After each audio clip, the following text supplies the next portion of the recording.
Ertugrul Ghazi کہتے ہیں تیر کھینچو ترگت، ورنہ ویسولیس دور بھاگ جائے گا۔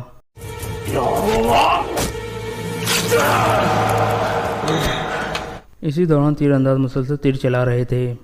دوسری یعنی بھانلی بازار میں امیر سعدین کا خاص سپاہی جابر اندر آ کر کہتا ہے میں نے ویسولیس کو بچانے کے لیے اپنے آدمی بھیج دی ہے امیر حضرت، وہ ارطغرل کو قتل کیے بغیر واپس نہیں آئیں گے۔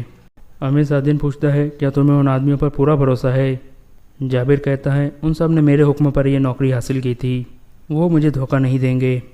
یہ سن کر امیر سعدین اسے شاباشی دیتا ہے۔ اتنے ہی میں سلطان علاء الدین کا آدمی اجازت لے کر اندر آتا ہے اور کہتا ہے سلطان آپ کو بلا رہے ہیں امیر حضرت۔ دوسری یعنی ویسولیس کا خاص کمانڈر اپنے سپاہیوں کے ساتھ ایک پہاڑی پر موجود تھا۔ اتنے میں ایک سپاہی وہاں پہنچ کر اسے بتاتا ہے کہ ہانلی بازار سے خبر آئی ہے، ان کا سلطان چلا گیا ہے لیکن ابھی بھی وہاں حفاظت کے سخت انتظامات ہیں۔ کمانڈر کہتا ہے اگر ان کا سلطان چلا گیا ہے تو وہ ایسا کیوں کر رہے ہیں؟ ہو سکتا ہے کہ ان کا سلطان وہاں سے گیا ہی نہ ہو، ارطغرل نے ہمیں دھوکہ دے کر گورنر ویسولیس کو اپنے جال میں پھنسا لیا ہے۔ سپاہی پوچھتا ہے اب ہم کیا کریں گے؟ کمانڈر کہتا ہے اب ہم گورنر ویسولیس کا انتظار نہیں کریں گے اور ہانلی بازار پر حملہ کر دیں گے۔ دوسری جانب سلطان علاء الدین امیر سعدین سے کہتے ہیں جلد ہی ان کو پتہ چل جائے گا کہ ہم نے ویسولیس کو دھوکہ دیا ہے، پھر وہ ہانلی بازار پر حملہ کر سکتے ہیں۔ امیر سعدین کہتا ہے میں نے ضروری احتیاطی تدابیر لے لی ہے سلطان، آپ آرام کریں۔ سلطان کہتے ہیں میں ٹھیک ہوں سعدین، مجھے اس سے زیادہ اپنے اندر موجود غدار کی فکر ہے۔ امیر سعدین کہتا ہے آپ دونوں قبیلوں میں گئے تھے، ہو سکتا ہے کہ ان میں سے کسی ایک نے آپ کو زہر دیا ہو۔ سلطان کہتے ہیں میں نے تو سوچا تھا کہ غدار یہاں اس محل میں موجود ہے۔ امیر سعدین کہتا ہے اگر ایسا بھی ہے تو ہم اس بدعنوان کو تلاش کر لیں گے۔ سلطان کہتے ہیں میں اس کو تلاش کروں گا سعدین۔ دوسری جانب نقاب پوش آدمی ارطغرل غازی کے ساتھیوں پر تیر چلا رہے تھے۔ اتنے ہی میں پیچھے سے بامسی اور عبد الرحمن آ جاتے ہیں۔ بامسی اور عبد الرحمن دو آدمیوں کو مار دیتے ہیں لیکن باقی بھاگنے میں کامیاب ہو جاتے ہیں۔ پھر ارطغرل غازی اور ان کے سپاہی کھڑے ہو جاتے ہیں۔ پھر وہ دونوں ارطغرل غازی کے پاس پہنچ جاتے ہیں۔ ارطغرل غازی پوچھتے ہیں کون تھے وہ؟ بامسی کہتا ہے اس کا ہمیں پتہ نہیں چلا بھائی، ہم نے 2 کو ٹھکانے لگا دیا ہے لیکن باقی 3 بھاگ گئے ہیں۔ پھر ارطغرل غازی کونکت اور دمرل سے کہتے ہیں تم دونوں زخمی سپاہیوں کے ساتھ واپس ہانلی بازار چلے جاؤ اور سلطان کو ساری صورتحال سے آگاہ کرو، اور بامسی اور ترگت تم دونوں میرے ساتھ آؤ، ہم ویسولیس کے پیچھے جائیں گے، مزید 2 سپاہیوں کو بھی اپنے ساتھ لے آؤ۔ پھر وہ سب ایک طرف چل پڑتے ہیں۔ دوسری یعنی ویسولیس کو سپاہیوں کے ساتھ ایک طرف جا رہا تھا۔ اس کا کمانڈر کہتا ہے جناب گھوڑے اس طرف ہے۔ ویسولیس کہتا ہے ہم بھاگ نہیں رہے بیوقوف، وہ ہمارے پیچھے آئیں گے، ہم آج یہ سب ختم کر دیں گے، آج یا وہ مرے گا یا میں، یہ آخری جنگ ہوگی اور اس کے بعد سلطان کی باری ہوگی۔ پھر وہ سب ایک طرف چلنے لگتے ہیں۔ دوسری یعنی ویسولیس کا دوسرا کمانڈر ہانلی بازار پر حملہ کرنے کی تیاری کر رہا تھا۔ اتنے ہی میں ایک سپاہی آ کر اسے بتاتا ہے کہ کائی اور چودار قبیلے کے سپاہی ہانلی بازار کی طرف جا رہے ہیں۔ یہ سن کر وہ پروگرام تبدیل کر دیتا ہے اور کہتا ہے ان کی تعداد ہم سے بہت زیادہ ہے، اس طرح ہم ان سے نہیں جیت سکتے، ہم واپس قلعے جا رہے ہیں۔ پھر وہ سب واپس چل پڑتے ہیں۔ دوسری یعنی ارطغرل غازی اور ان کے ساتھی ویسولیس کے پیچھے جا رہے تھے۔ راستے میں کچھ نشانات دیکھ کر ارطغرل غازی کہتے ہیں محتاط رہنا، ویسولیس اکیلا نہیں ہے۔ پھر ارطغرل غازی ترگت سے کہتے ہیں جنہوں نے ہم پر تیر چلائے تھے وہ دوبارہ آ سکتے ہیں۔ ترگت کہتا ہے میں ان کا بندوبست کرتا ہوں سردار۔ پھر وہ سب آگے بڑھ جاتے ہیں۔ ہانلی بازار میں سلطان علاء الدین اپنے آدمی سے پوچھتے ہیں جب مجھے زہر دیا گیا اس کے بعد کیا ہوا تھا، مجھے سب کچھ بتاؤ۔ سلطان کا آدمی انہیں سب کچھ بتا دیتا ہے کہ کیسے امیر سعدین نے شیخ ابن العربی کو اندر آنے سے روکا اور پھر میں نے اور ارطغرل کے سپاہیوں نے انہیں زور دے کر اندر آنے دیا۔ سلطان کہتے ہیں تم سکون رکھو عزیز، تم نے بالکل صحیح کیا ہے۔ اس کے بعد حیمہ خاتون اور اسلحان خاتون سلطان سے ملاقات کرتی ہے۔ اس دوران سلطان اسلحان سے پوچھتے ہیں آپ اس آدمی سے لڑنے والی تھی جس سے آپ شادی کرنے والی ہے؟ اسلحان ان کو بتاتی ہے کہ اب میں ان سے شادی نہیں کر رہی، میں نے عزت کے ساتھ انہیں بتا دیا ہے کہ میں اپنے بھائی کا بدلہ لینے اور قارا جیسر قلعہ فتح ہونے تک اپنا قبیلہ نہیں چھوڑوں گی۔ اس کے بعد سلطان ان دونوں کی بہت تعریفیں کرتے ہیں۔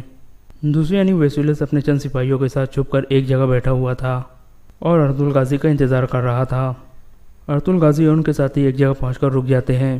اتنے ہی میں ایک سپاہی آ کر ارطغرل غازی کو بتاتا ہے کہ میں نے قریب ہی ان کے گھوڑے دیکھے ہیں۔ ارطغرل غازی کہتے ہیں تو اس کا مطلب ہے کہ وہ یہیں ہیں، ویسولیس ہمارے لیے جال بچھا سکتا ہے، سامسا اور تم دونوں آس پاس جا کر جائزہ لو۔ دوسری یعنی کمانڈر نکولس واپس قارا جیسر قلعے میں پہنچ چکا تھا۔ اتنے ہی میں کیترین آ کر پوچھتی ہے ویسولیس کہاں ہے؟ کمانڈر کہتا ہے میں نہیں جانتا، ارطغرل نے ہم سب کو بیوقوف بنایا ہے۔ اتنے ہی میں ویسولیس کا ساتھی سپاہی وہاں آ کر بتاتا ہے کہ ارطغرل نے ہمیں دھوکہ دیا ہے۔ اس کے ساتھ جو آدمی تھا وہ سلطان نہیں تھا بلکہ کوئی اور تھا۔ اگر وقت پر کچھ تیر انداز نہ آتے تو ہم سب مارے جاتے۔ گورنر ویسولیس چند آدمیوں کے ساتھ بھاگنے میں کامیاب ہو گئے ہیں۔ کمانڈر نکولس کہتا ہے فوراً ان کی مدد کے لیے کچھ سپاہی بھجوا دو۔ دوسری جانب ارطغرل غازی اور ان کے ساتھی اس جگہ پہنچ جاتے ہیں جہاں ویسولیس چھپ کر بیٹھا ہوا تھا۔ کچھ ہی دیر میں ویسولیس نکل کر ان پر حملہ کر دیتا ہے اور لڑائی شروع ہو جاتی ہے۔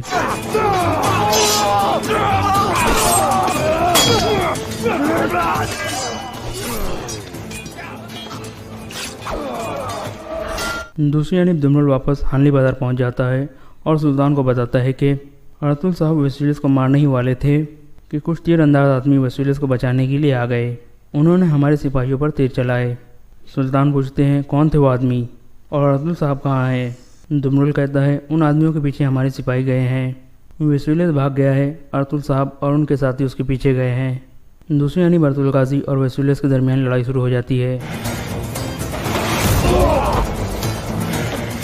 ہانلی بازار میں امیر صادق اپنے سپاہی سے کہتا ہے ارطغرل دوبارہ بھاگ گیا، تمہارے آدمی ناکام ہو گئے جابر۔ جابر کہتا ہے وہ ارطغرل کو بھاگنے نہیں دیں گے امیر حضرت، وہ اسے مار کر واپس آئیں گے یا پھر خود مر جائیں گے۔ امیر صادق کہتا ہے تم ارطغرل کو نہیں جانتے، اب وہ کامیاب نہیں ہوں گے، ارطغرل نے ضرور ان کے لیے کوئی بندوبست کر لیا ہوگا۔ دوسری جانب لڑائی جاری تھی۔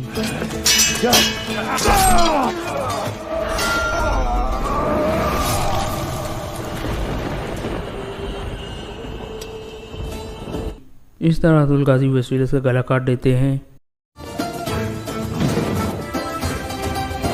اور ویسولیس کا یہاں خاتمہ ہو جاتا ہے اور یہاں پر یہ ایپیسوڈ ختم ہو جاتا ہے۔ Story of Sultan Jalal Uddin Muhammad Khwarazm Shah part 26۔ Baghdad سے فرار ہو کر طاہر اور اس کے ساتھیوں نے مرو کا رخ کیا۔ راستے میں ایران کے شہروں کے باشندے جو ایک مدت سے اپنی شکست کا اعتراف کر چکے تھے اس کی روح پرور تقریروں سے متاثر ہوئے بغیر نہ رہ سکے۔ ہر نئی منزل پر رضاکاروں کی جماعتیں ان کے ساتھ شامل ہوتی گئی، یہاں تک کہ ان کی تعداد 3000 تک پہنچ گئی۔ مرو سے 100 کوس کے فاصلے پر طاہر نے مرو کی تباہی کی خبر سنی اور جلال الدین کے متعلق معلومات حاصل کرنے کے بعد جنوب مشرق کی طرف کوچ کیا۔ ایک دوپہر رضاکاروں کی یہ فوج مشرق کی دشوار گزار پہاڑوں میں سے گزر رہی تھی۔ ہر اول دستوں کی قیادت عبدالعزیز کے سپرد تھی اور اس کی رہنمائی کے لیے ایک ایرانی نوجوان اس کا ہم رکاب تھا۔ ایک تنگ گھاٹی سے مڑتے ہوئے ایرانی نوجوان نے ایک ہاتھ سے ٹھہرنے کا اشارہ کرتے ہوئے دوسرے ہاتھ سے نیچے وادی کی طرف اشارہ کیا۔ عبدالعزیز نیچے دیکھتے ہی بلند آواز میں پکارا، ہوشیار! سالاروں نے آن کی آن میں یہ پیغام فوج کے آخری سپاہی تک پہنچا دیا۔ طاہر اور عبد الملک قلب لشکر سے نکل کر گھاٹی کے موڑ پر پہنچے۔ کوئی ایک کوس چوڑی اور 3 کوس لمبی وادی کے درمیان دو افواج میں گھمسان کی لڑائی جاری تھی۔ ایک ترک نے غور سے دیکھنے کے بعد کہا، تاتاری مسلمانوں کو چاروں طرف سے گھیر چکے ہیں، وہ دیکھیے عقب کی پہاڑی سے تاتاریوں کی مزید فوج اتر رہی ہے۔ مسلمانوں کی تعداد 5 سے 6 ہزار سے زیادہ نہیں، لیکن تاتاری ان سے 3-4 گنا زیادہ ہے اور عقب کے پہاڑوں سے مزید فوج لا رہے ہیں۔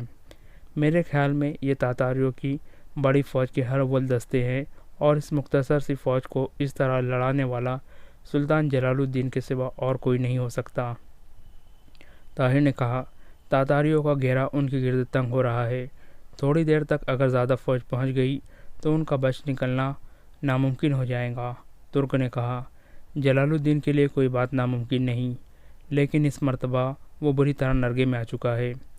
طاہر کے ساتھی اس کی ہدایت کے مطابق چھوٹی چھوٹی ٹولیوں میں تقسیم ہو کر مختلف راستوں سے نیچے اترے اور وادی کے سرے پر ایک چھوٹے سے ٹیلے کے عقب میں جمع ہو گئے۔ میدان میں بعض تاتاریوں نے انہیں دیکھ بھی لیا، لیکن دور سے انہوں نے یہی سمجھا کہ وہ ان کی کمک کے طوفانی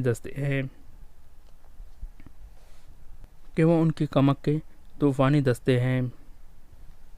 عین اس وقت جب کہ تاتاری سخت ترین حملہ کر چکے تھے، ان کا ایک سالار تازہ دستوں کو ہدایت دینے کے لیے میدان سے نکل کر گھوڑا بگاتا ہوا اس ٹیلے کی طرف بڑھا، لیکن قریب پہنچ کر اس نے اپنی آواز کے جواب میں اللہ اکبر کا نعرہ سنا۔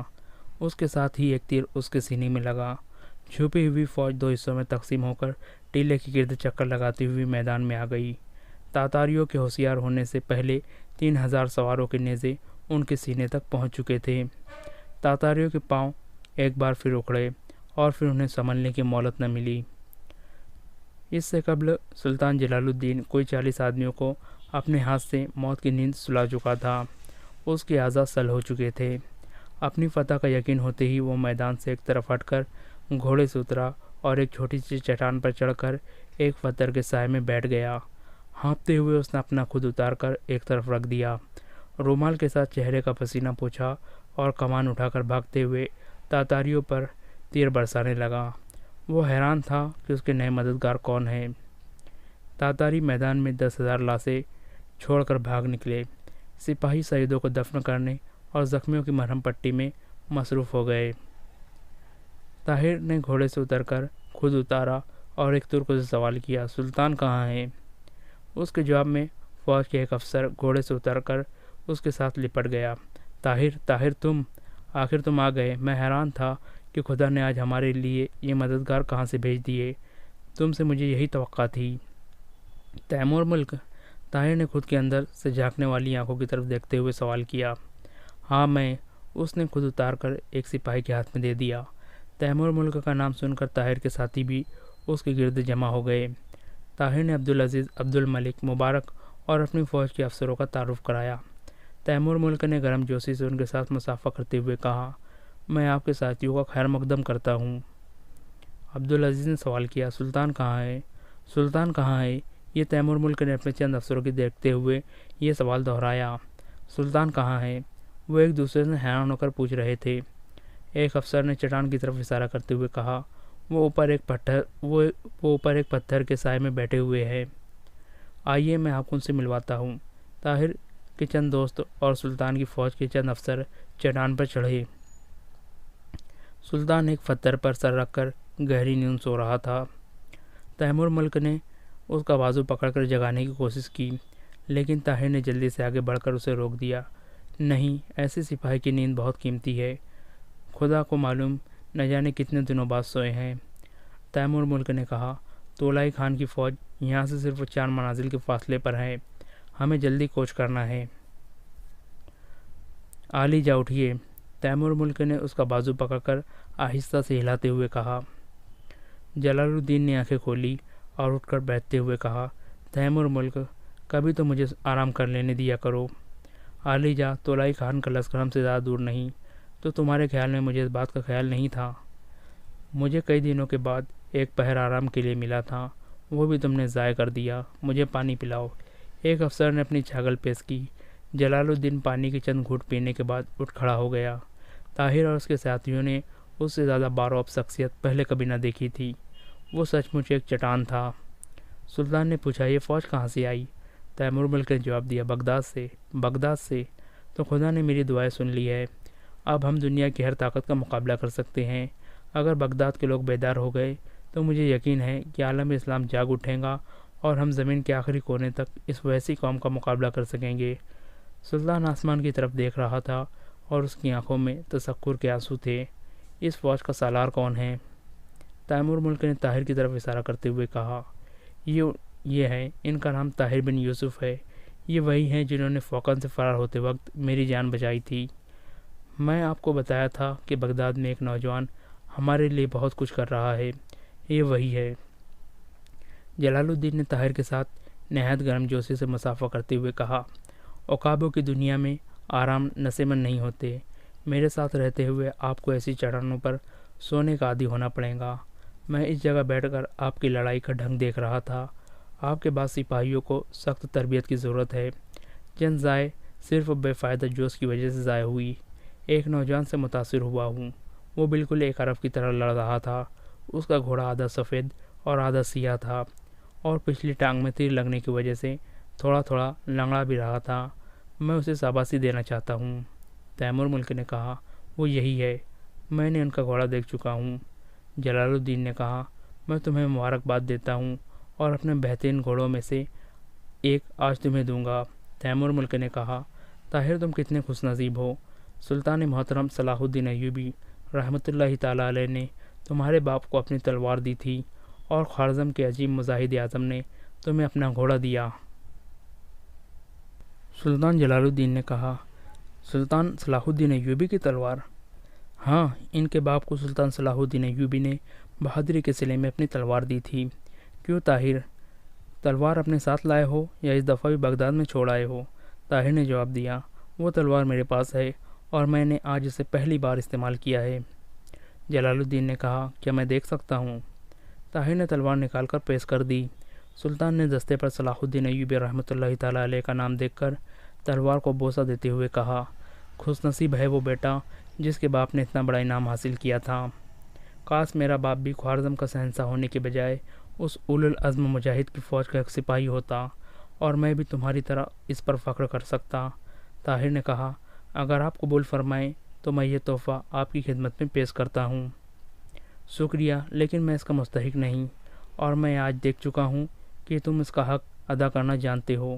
سلطان نے یہ کہتے ہوئے تلوار واپس کر دی۔ فوج کوچ کے لیے تیار تھی۔ سلطان نے کہا، طاہر تم بغداد کی طرف ہماری رہنمائی کرو گے؟ بغداد؟ طاہر نے حیران ہو کر سوال کیا۔ ہاں، بغداد۔ خلیفہ کے طرز عمل میں اس غیر متوقع تبدیلی کے بعد مجھ پر فرض عائد ہوتا ہے کہ میں خود ان کی خدمت میں حاضر ہو کر ان کی رہی صحیح غلط فہمیاں دور کر دوں۔ مجھے امید ہے کہ وہاں چند دن قیام کر کے ہم مصر و شام اور عرب کے ممالک کی اعانت سے ایک بڑی فوج تیار کر سکیں گے۔ مجھے یقین ہے کہ آپ کو روانہ کرنے سے پہلے خلیفہ نے تاتاریوں کے خلاف اعلان جہاد کر دیا ہوگا۔ طاہر نے مغموم لہجے میں جواب دیا، آپ کو غلط فہمی ہوئی۔ بغداد سے میرے ساتھ آنے والے رضاکاروں کو حکومت نے باغی قرار دے چکا ہے۔ میں خود قید خانے سے فرار ہو کر آیا ہوں۔ بغداد سے صرف 1000 آدمیوں نے میرا ساتھ دیا تھا اور یہ باقی رضاکار ہمارے ساتھ راستے کے شہروں میں شامل ہوئے ہیں۔ سلطان نے اپنے ہونٹوں پر ایک مغموم مسکراہٹ لاتے ہوئے کہا، تو اس کا مطلب یہ ہے کہ میری دعا ابھی تک قبول نہیں ہوئی، لیکن میں مایوس نہیں۔ تمہاری آمد اس بات کا ثبوت ہے کہ باہر کے مسلمان ہمارے مصائب کے متعلق بے پرواہ نہیں۔ وہ وقت آئے گا کہ عالم اسلام اس فتنہ عظیم کے مقابلے کے لیے اٹھ کھڑا ہوگا اور میں اس وقت تک اپنا فرض ادا کرتا رہوں گا۔ جہاں تک ہو سکے گا میں عالم اسلام کی حفاظت کی بوجھ کو اپنے کندھوں پر اٹھاتا رہوں گا۔ جب تک تاتاری ہوئے گھوڑے میری لاش کے اوپر سے نہیں گزر جاتے، میں ہر قدم پر ان کا مقابلہ کروں گا۔ میں دنیا میں یہ ثابت کر دکھاؤں گا کہ جو جماعت خود مٹنے کا ارادہ نہیں کرتی اسے کوئی مٹا نہیں سکتا۔ میں اسلامی ممالک کے ہر حکمران کے محل کا دروازہ کھٹکھٹاؤں گا۔ دنیا اسلام کے دور افتادہ ممالک میں سونے والے سپاہیوں کو جگاؤں گا، اور مجھے یقین ہے کہ میری آواز صدا السحر ثابت نہ ہوگی۔ تیمور، لشکر کو کوچ کا حکم دو، ہماری منزل مقصود افغانستان ہے۔ طاہر تیمور کی زبانی ہرات اور بلخ کی عبرتناک تباہی کا حال سن چکا تھا۔ تیمور ملک نے اس کی تشویش کی وجہ معلوم کرنے کے بعد اسے یہ تسلی بھی دی کہ شہر کی بیشتر آبادی حملے سے پہلے ہجرت کر چکی تھی۔ فوج میں بلخ کے کئی آدمی تھے۔ طاہر کے استفسار پر ان سب نے بتایا کہ شیخ عبد الرحمن اپنے مال و متاع کے ساتھ بلخ پر حملے سے کئی ہفتے پہلے رفو چکر ہو چکا تھا۔ تاہم طاہر ہر منزل کے بعد تیمور ملک سے یہ کہتا کہ میں بلخ ضرور جاؤں گا، اور تیمور ملک ہر بار یہ جواب دیتا کہ وہاں سڑی گلی لاشوں اور جلے مکانات کے سوا کچھ نہ پاؤں گے۔ شہر کی ناقابل برداشت بدبو تمہیں 2 کوس کے فاصلے سے واپس دھکیل دیں گی۔ جلال الدین کو طاہر کے متعلق تشویش کا علم ہوا تو اس نے بلخ کے تمام سپاہیوں کو شیخ عبد الرحمن کے متعلق اپنی معلومات بیان کرنے کا حکم دیا۔ اتفاقاً ایک شخص ایسا نکل آیا جس کا بھائی شیخ عبد الرحمن کے پاس ملازم تھا۔ اس نے بتایا کہ شیخ حملے سے 4 ہفتے پیشتر اپنے گھر کے تمام افراد کے ساتھ بلخ چھوڑ چکا ہے، اور رخصت کے وقت اس نے بتایا کہ شیخ حملے سے 4 ہفتہ پہلے اپنے گھر کے تمام افراد کے ساتھ بلخ چھوڑ چکا تھا، اور رخصت کے وقت اسے اپنے بھائی سے معلوم ہوا تھا کہ سردست شیخ کی منزل غزنی تھی۔ اس کے بعد وہ شاید کسی اور شہر کا رخ کر لے۔ سلطان نے طاہر کو تسلی دیتے ہوئے کہا، تقدیر کے راستے اچانک ایک دوسرے سے آ ملتے ہیں۔ ہم مرو کی طرف جا رہے تھے، لیکن اب شاید تمہاری وجہ سے ہماری منزل مقصود بھی غزنی ہے۔ راستے میں چند مقامات پر تاتاریوں کی چھوٹی چھوٹی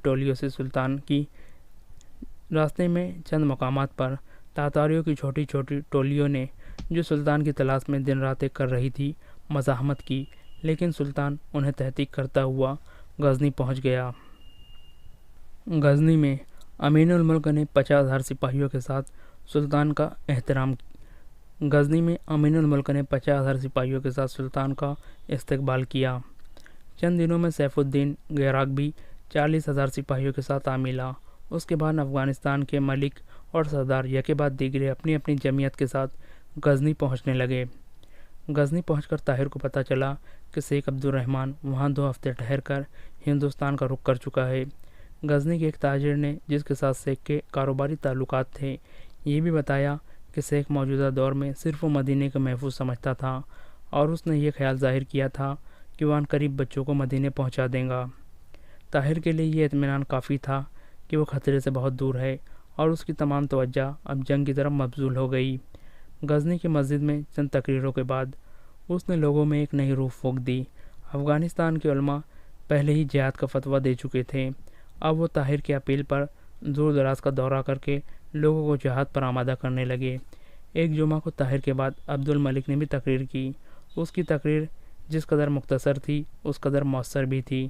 اگلے دن سلطان نے غزنی کے چیدہ علماء کے 2 وفد بنا کر طاہر اور عبد الملک کو ان کے آس پاس کے علاقوں میں جہاد کی تبلیغ کے لیے بھیج دیا۔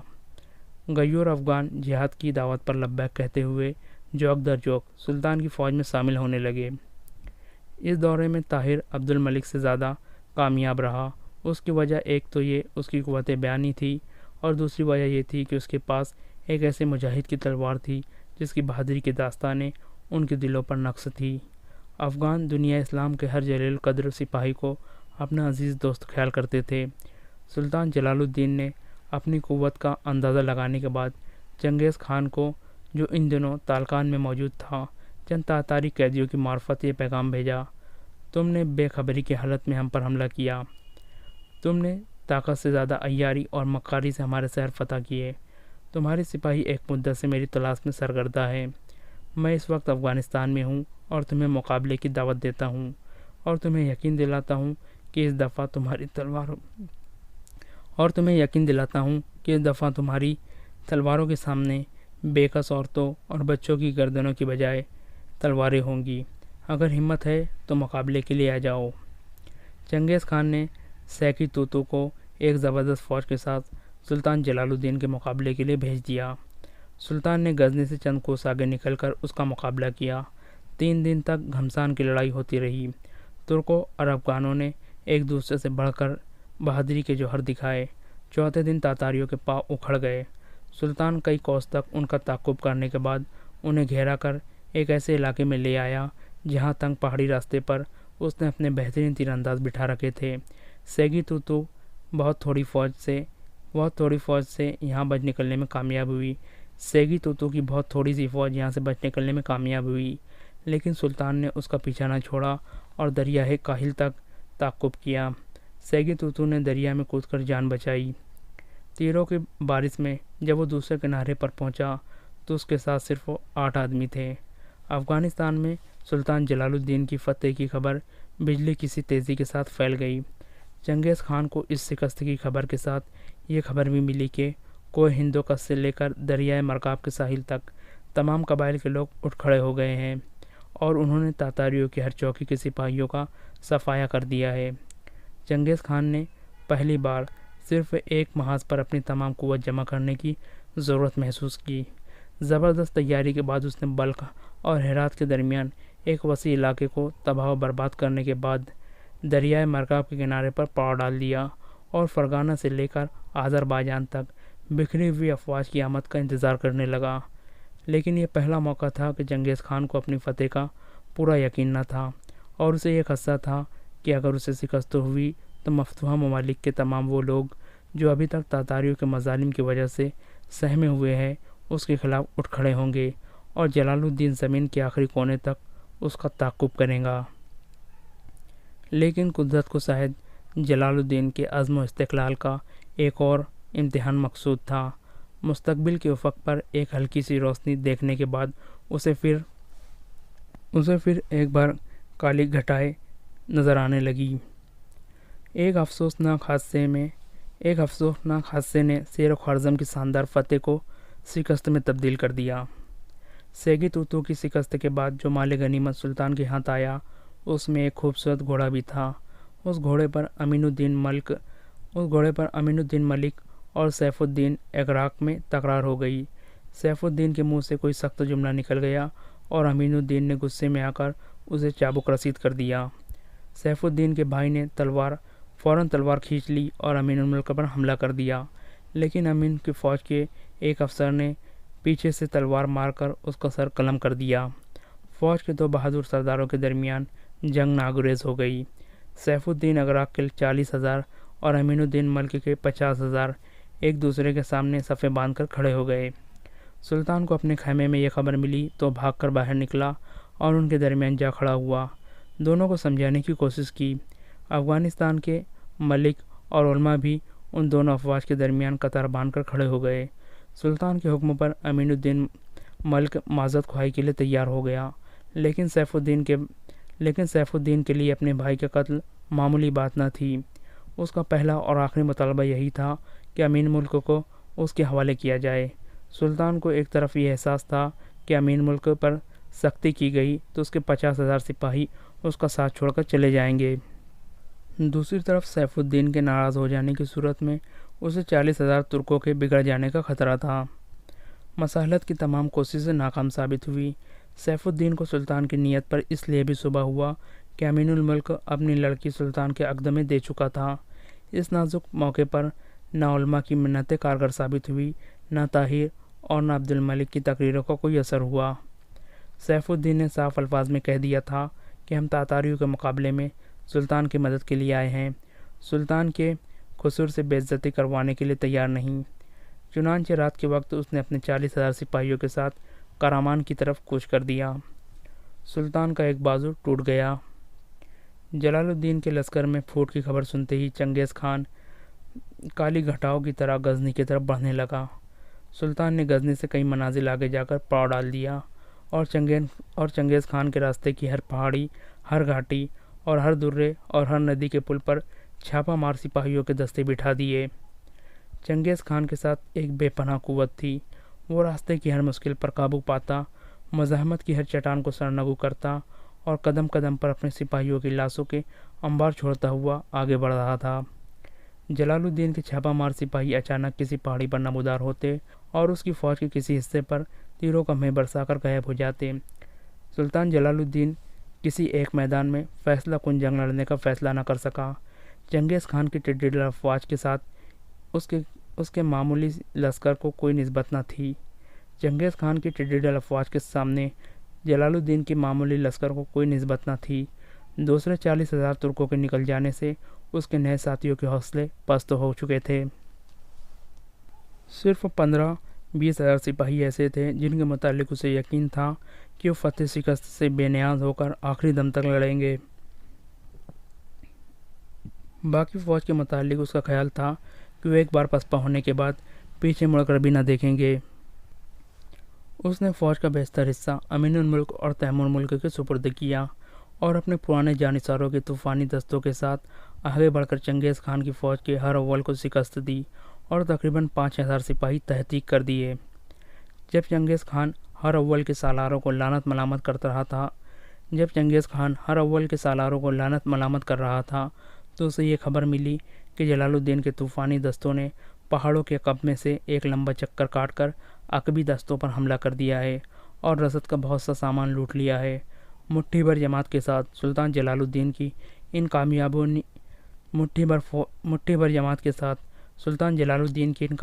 نے اس کی فوج میں پھر ایک نئی روح پھونک دی، لیکن تاتاریوں کی قوت کا صحیح اندازہ کرنے کے بعد سلطان جلال الدین نے یہ فیصلہ کیا کہ دریائے سندھ تک پیچھے ہٹتا جائے گا اور اس دوران میں سے ایک تو مزید تیاری کا موقع مل جائے گا اور دوسرے عقب سے چھاپا مارنے والی فوجیں آئے دن تاتاریوں کے نقصان میں اضافہ کر کے انہیں پہاڑوں کے اصلاح متناہی سلسلے میں اور آگے بڑھنے کا فیصلہ تبدیل کرنے پر مجبور کر دیں گی، اور پسپائی کی صورت میں چنگیز خان کا انجام سیگی توتو سے مختلف نہ ہوگا۔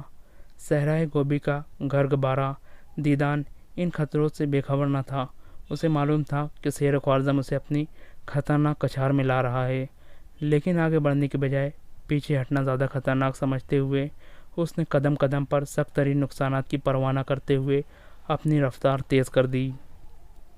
سلطان جلال الدین نے امین الملک اور تیمور الملک کو حکم دیا کہ وہ فوراً مستقر کو چھوڑ کر اپنی فوجیں مشرق کی طرف لے جائے اور خود 8,000 جانثاروں کے ساتھ تاتاریوں کی رفتار کم کرنے کی تدابیر سوچنے لگا۔ ایک صبح جب تاتاری سورج کے سامنے سربسجود تھے، جلال الدین نے ایک پہاڑ کے عقب سے نمودار ہو کر ان کے لشکر کے بائیں بازو پر حملہ کر دیا، اور جب تک دوسری وادی سے قلب لشکر کے سپاہی بائیں بازو کی فوج کی مدد کے لیے پہنچے، سلطان جلال الدین 3,000 تاتاریوں کو موت کے گھاٹ اتار کر پہاڑیوں میں غائب ہو چکا تھا۔ چنگیز خان نے جلال الدین کا پیچھا کرنے کے بجائے ہر اول دستوں کو امین اور تیمور ملک کی قیادت میں پیچھے ہٹنے والی فوج کا پیچھا کرنے کا حکم دیا اور باقی لشکروں کی رفتار بھی تیز کر دی۔ جلال الدین کو ایک اور موقع ہاتھ آیا اور اس نے دوپہر کے وقت عقب میں نمودار ہو کر رسد کے دستوں پر حملہ کر دیا، لیکن عقب کی افواج رک کر مقابلہ کرنے کے بجائے مدافعانہ جنگ لڑتی ہوئی آگے بڑھتی گئی۔ سلطان جلال الدین نے رسد کا سامان سے لدے ہوئے کھچر منتشر کر دیے اور دور تک تاتاریوں کا پیچھا کر کے ان پر تیر برساتا رہا۔ بالآخر تیسرے پہر اس نے فوج کو رکنے کا حکم دے کر ایک افسر سے کہا، خدا خیر کرے، مجھے معلوم ہوتا ہے کہ امین الملک حماقت کر بیٹھا ہے۔ اس نے تاتاریوں کے ہر اول دستے دیکھ کر میرے حکم کے خلاف ان کے ساتھ لڑائی شروع کر دی ہے، ورنہ عقب میں میرے حملے کے باوجود تاتاریوں کے نہ رکنے کی وجہ اور کیا ہو سکتی ہے؟ ترک افسر نے جواب دیا، امین الملک اتنا بیوقوف نہیں، اور اگر ہو بھی تو تیمور ملک جیسا جہاں دیدہ سپاہی بھی اس کے ساتھ ہے۔ سلطان نے کہا، لیکن تاتاری سامان رسد کے ایک کھچر کو 100 سپاہیوں سے زیادہ قیمتی سمجھتے ہیں۔ آج انہوں نے مڑ کر بھی نہیں دیکھا۔ اس سے دو باتیں ہی ظاہر ہوتی ہے، امین الملک نے یا تو ان کے ساتھ لڑائی شروع کر دی ہے یا وہ ان کے نرغے میں آ چکا ہے۔ ہمیں ان کی مدد کو فوراً پہنچنا چاہیے۔ سلطان جلال الدین کے خدشات صحیح ثابت ہوئے۔ چنگیز خان کے ہر اول کے چند دستوں نے تقریباً 20 کوس یلغار کرنے کے بعد امین الملک کے لشکر کو جا لیا۔ امین الملک نے یہ سمجھ کر کہ ان کی تعداد بہت تھوڑی ہے اور پیچھے جلال الدین کے حملے کے باعث چنگیز خان اتنی بڑی فوج کے ساتھ نہایت معمولی رفتار سے پیش قدمی کر رہا ہوگا، فوج کو ٹھہرنے کا حکم دے کر ان پر حملہ کرنا چاہا، لیکن تیمور ملک نے اس ارادے کی مخالفت کی اور اسے سمجھایا کہ ہر اول کو اس قدر تیزی سے آگے بھیجنے سے چنگیز خان کا مقصد اس کے سوا کچھ نہیں ہو سکتا کہ ہمارے ساتھ لڑائی چھیڑ کر ہمیں تاتاریوں کے باقی لشکر کی آمد تک مصروف رکھا جائے۔ بہتر یہ ہوگا کہ آپ مجھے 2,000 سواروں کے ساتھ ان دونوں سے نپٹنے کے پیچھے چھوڑ دیں۔ بہتر یہ ہوگا کہ آپ مجھے 2,000 سواروں کے ساتھ ان دونوں سے نپٹنے کے لیے پیچھے چھوڑ دیں اور اپنی پسپائی جاری رکھیں۔ امین ملک نے یہ مشورہ قبول نہ کیا اور پیچھے مڑ کر تاتاریوں پر حملہ کر دیا۔ تاتاری تھوڑی دیر مقابلہ کرنے کے بعد بھاگ نکلے۔ امین ملک نے لشکر کو دوبارہ کوچ کا حکم دیتے ہوئے تیمور ملک سے کہا، دیکھا، آپ نے مجھے یقین سے کہا تھا کہ چنگیز خان کے ہر اول دستے نہیں بلکہ کسی اور کی طرف سے کوئی اور گروہ نکلا ہے۔ امین ملک نے لشکر کو دوبارہ کوچ کا حکم دیتے ہوئے تیمور ملک سے کہا، دیکھا آپ نے، مجھے یقین تھا کہ چنگیز خان کے ہر اول دستے نہیں بلکہ کسی طرف سے کوئی اور گروہ اس طرف آ نکلا ہے۔ چنگیز خان کی فوج نے بڑی تیزی سے کام لیا ہوگا تو بھی ہم سے 10 کوس دور ہوں گی۔ تیمور ملک نے جواب دیا، ہو سکتا ہے آپ کا خیال صحیح ہو، لیکن ہمیں جلدی کرنی چاہیے۔ امین ملک نے لشکر کا کوچ کا حکم دیا، لیکن اچانک اسے تقریباً 30,000 تاتاری ایک پہاڑی کی وادی کی طرف سے اترتے ہوئے دکھائی دیے۔ اس دفعہ تیمور ملک نے اسے سختی سے روکنے کی کوشش کی، لیکن جس قدر تیمور ملک کے ثقوف پختہ ہو چکے تھے، اسی قدر امین ملک کا یہ یقین بھی پختہ ہو چکا تھا کہ ایک مختصر سی فوج کسی اور طرف سے آ نکلی ہے اور اس کا چنگیز خان کی باقاعدہ فوج کے ساتھ کوئی تعلق نہیں، جو اس کے خیال کے مطابق ابھی کوسوں دور تھی۔ امین ملک نے تیمور ملک کے خدشات کو خاطر میں لاتے ہوئے پھر تاتاریوں پر حملہ کر دیا اور چند لمحات کے اندر اندر انہیں رون ڈالا، لیکن ان کی تعداد کم ہونے کے بجائے بڑھتی گئی۔ پہاڑیوں سے ان کے نئے دستے جوک در جوک اتر کر وادی میں داخل ہونے لگے۔ تقریباً ایک پہر لڑنے کے بعد امیر ملک نے دیکھا کہ دشمن کی صفوں میں 10-12 ہزار سپاہی جمع ہو چکے ہیں، اور اس نے پریشان ہو کر تیمور ملک سے سوال کیا، اب ہمیں کیا کرنا چاہیے؟ تیمور ملک نے غصے سے اپنے ہونٹ کاٹتے ہوئے کہا، اب ہم کر ہی کیا سکتے ہیں؟ چنگیز خان کے ہر اول دستے کی تمام فوج اس وادی کے گرد جمع ہو چکی ہے۔ آس پاس کی تمام پہاڑیوں سے انہیں مار بھگائے بغیر ہم آگے نہیں بڑھ سکتے۔ کاش آپ میرا مشورہ قبول کر لیتے، لیکن اب غلطیوں پر اظہار افسوس کا موقع نہیں، تلافی کا موقع ہے۔ دوسری وادی میں جہاں تیمور ملک لڑ رہا تھا، چنگیز خان مقدمۃ الجیش کے ساتھ خود پہنچ گیا۔ تیمور ملک نے ڈٹ کر مقابلہ کیا، لیکن تھوڑی دیر چنگیز خان کے میسرہ کی فوج بھی اس وادی میں داخل ہو چکی تھی۔ تیمور ملک شام کی تاریکی سے فائدہ اٹھانے کی امید میں لڑتا رہا۔ دوسری وادی میں امین ملک کے پاؤں اکھڑ چکے تھے، لیکن اچانک سلطان جلال الدین کے پہنچ جانے سے بچے کچھ سپاہیوں نے بھاگ نکلنے کا ارادہ ترک کر دیا اور جان توڑ حملے کرنے لگے۔ جلال الدین نے چند حملوں میں میدان صاف کر دیا اور امین ملک کے قریب جا کر سوال کیا، مجھے تمہاری حماقت کی سزا ملی ہے یا قدرت نے میری بدقسمتی میں اضافہ کرنے کے لیے تیمور ملک جیسا جہاں دیدہ سپاہی کے دماغ میں بھی جنون کے آثار پیدا کر دیے؟ امین ملک نے ندامت سے سر جھکا کر جواب دیا، یہ میرا قصور ہے۔ تیمور ملک نے مجھے منع کیا تھا، میں نے اس کا کہا نہ مانا۔ مجھے یقین تھا کہ تاتاری بہت دور ہوں گے۔ خدا ہر انسان کو تمہارے جیسے احمقوں کی دوستی سے محفوظ رکھے۔ اب میں تمہیں ایک کام سونپتا ہوں، تم فوراً غزنی کی طرف روانہ ہو جاؤ اور میری بیوی بچوں کو لے کر کسی محفوظ مقام کی طرف نکل جاؤ۔ اہل شہر کو بھی یہ مشورہ دو کہ وہ ہندوستان کی سرحد کی طرف نکل جائے۔ سلطان جلال الدین نے اس وادی میں رہی سہی فوج کو منظم کر کے چند پہاڑیاں عبور کرنے کے بعد تیمور ملک سے نبرد آزما ہونے والی فوج پر حملہ کر دیا اور تیمور ملک کے ارد گرد گھیرا ڈالنے والی صفوں کو درہم برہم کرتا ہوا اس کی فوج کے ساتھ جا ملا۔ جب شام کی بڑھتی ہوئی تاریکی میں کسی کو دوست اور دشمن کی تمیز نہ رہی، سلطان جلال الدین ایک طرف زوردار حملے سے میدان خالی کرتا ہوا تقریباً 8,000 سپاہیوں کے ساتھ وادی سے نکل گیا، لیکن چنگیز خان کے حکم سے تاتاریوں نے اس کا پیچھا نہ چھوڑا۔ رات کے وقت اس کے کئی سپاہی گھوڑے زخمی ہونے کی وجہ سے پیچھے رہ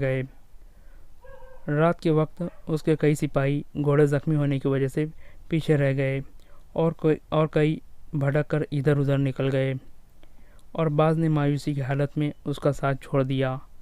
صبح تک اس کے ساتھ صرف 6,000 سپاہی رہ گئے۔ طاہر کے ساتھیوں میں سے اکثر شہید ہو چکے تھے۔ عبدالعزیز اور موسیٰ کو اس نے اپنی آنکھوں سے میدان میں گرتے ہوئے دیکھا تھا۔ چند دنوں تک تاتاری سائے کی طرح سلطان جلال الدین کے پیچھے لگے رہے، یہاں تک کہ وہ لڑتا بھڑتا دریائے سندھ کے کنارے تک جا نکلا۔ ایک صبح سلطان جلال الدین اپنی مختصر فوج کے ساتھ ایک ایسی چٹان پر کھڑا تھا جو 3 اطراف سے تاتاریوں کے محاصرے میں تھی اور چوتھی طرف تقریباً 30 فٹ نیچے دریائے سندھ ٹھاٹھے مار رہا تھا۔ چنگیز خان کا حکم تھا کہ سلطان جلال الدین کو ہر قیمت پر زندہ گرفتار کیا جائے۔ چٹان کے گرد سلطان جلال الدین کے بچے کچے ساتھی اپنی جان کی بازی لگا چکے تھے۔ تاتاریوں کا گھیرا تنگ ہو رہا تھا۔ ان کی فوج سے ایک سوار جو شکل صورت